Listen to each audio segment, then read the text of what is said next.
रोहन और मीरा सालारपुर में रहते थे, एक छोटा सा टाउन जो हरी भरी पहाड़ियों के बीच बसा था। लाइफ सिंपल थी, पर रोहन और मीरा फुल ऑफ एनर्जी थे और हमेशा एडवेंचर की तलाश में रहते थे।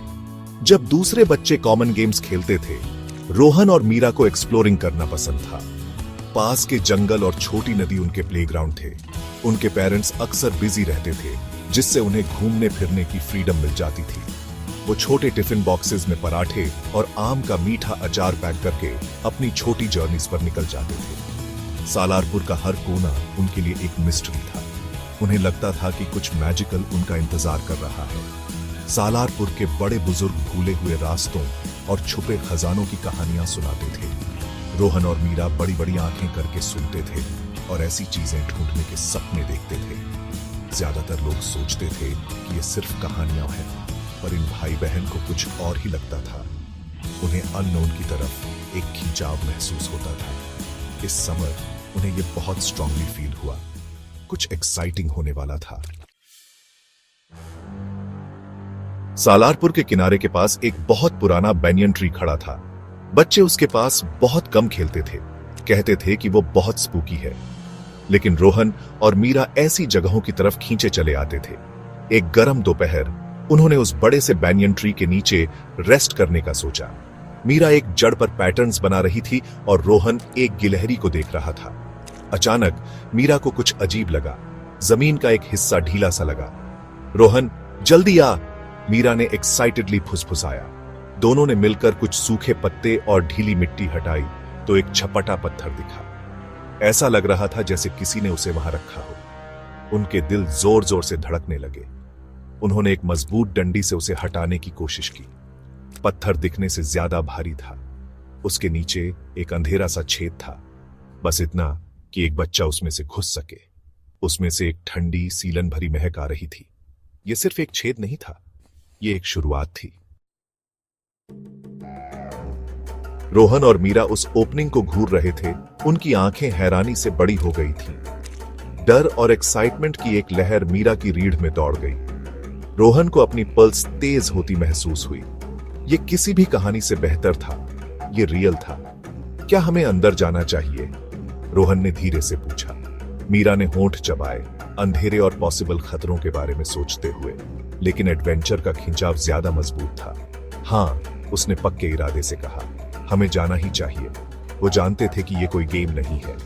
वो चुपचाप घर वापस भागे, अपना एक्सप्लोरर किट जमा करने। एक पुरानी टॉर्च, पार्ले-जी बिस्किट्स का एक पैकेट, पानी की एक बोतल, रस्सी का एक लंबा टुकड़ा और एक छोटी नोटबुक और पेंसिल।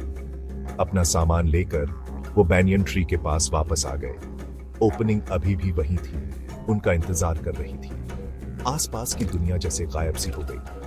अब सिर्फ वो अंधेरा छेद मैटर करता था। उन्हें ब्रेव एडवेंचरर्स जैसा फील हो रहा था, जैसे उनकी स्टोरी बुक्स के हीरोज। नर्वसनेस और प्योर जॉय का एक मिक्स उनके अंदर उमड़ रहा था। ये उनका अब तक का सबसे बड़ा एडवेंचर था और वो इसे एक साथ फेस कर रहे थे। रोहन ने पहले अंदर जाने का डिसाइड किया। टॉर्च ऑन करते हुए उसने एक गहरी सांस ली और ध्यान से खुद को छेद में उतारा। मीरा देख रही थी। उसका दिल मुंह को आ गया था। इट्स अ टनल, रोहन की आवाज गूंजी। मीरा जल्दी से उसके पीछे चली गई। अंदर की हवा ठंडी और नम थी। टनल पतली थी और उन्हें एक दूसरे के पीछे ध्यान से चलना पड़ रहा था। टॉर्च की लाइट खुरदुरी दीवारों पर नाच रही थी, जिससे परछाइयां उछल और टिमटिमा रही थी। उनके कदमों की हल्की आवाजें उस शांत रास्ते में गूंज रही थी। देखो, मीरा ने दीवार पर कुछ निशानों की तरफ इशारा किया। मिट्टी में खरोंची हुई सिंपल लाइंस और सर्कल्स। ये किसने बनाए होंगे?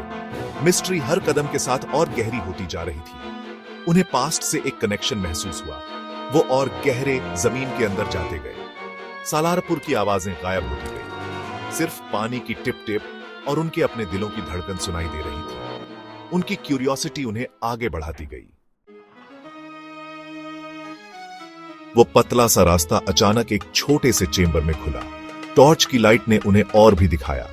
वहां कोई सोने के सिक्के नहीं थे, ना ही कोई चमकते हुए गहने, लेकिन वहां दूसरी चीजें थीं जो पुराने सालारपुर की कहानी बताती थीं।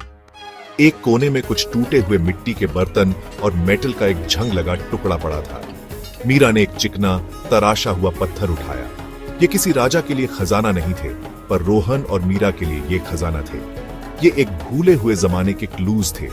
शायद ये कोई पुराना भागने का रास्ता था।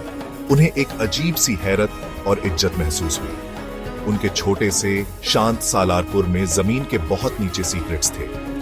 ये टनल उसकी हिस्ट्री का एक हिस्सा था, एक हिस्ट्री जिसे अब उनके सिवा कोई याद नहीं करता था। उन्हें अपनी डिस्कवरी पर प्राउड फील हुआ और थोड़ा प्रोटेक्टिव भी। ये उनकी स्पेशल जगह थी। उन्होंने डिसाइड किया कि अभी किसी को नहीं बताएंगे, ये उनका अपना सीक्रेट होगा। सालारपुर के नीचे उनकी छुपी हुई दुनिया।